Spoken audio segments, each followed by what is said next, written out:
বাড়ি যাচ্ছে। তাতে আমি কি করব? আমাকে যখন ফুসলিয়ে নিয়ে এসেছিল তখন তো বলেনি আপনাদের যে প্রত্যেক মাসে একবার করে মহামারী আসে। সে তো আগে জানতো না। সেসব আমি জানি না। কত স্বপ্ন ছিল আমার নিজের একটা বাড়ি হবে, বাড়ির সামনে বসে একটা কুকুর পাহারা দেবে।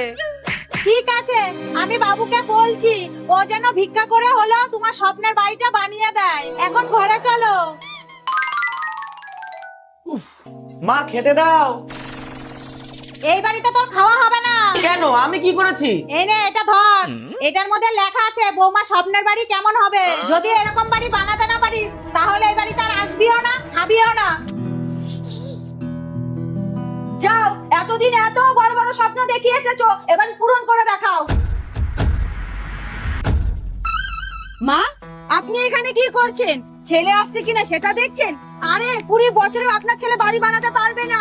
আমি আমার ছেলেকে চিনি, ও 3 মাসের মধ্যেই বাড়ি বানিয়ে আসবে। মা, মা।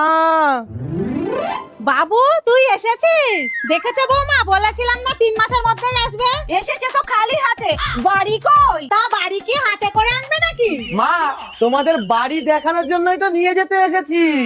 শুধু দেখতে যাব না, একবারে গৃহপ্রবেশও করে নেব।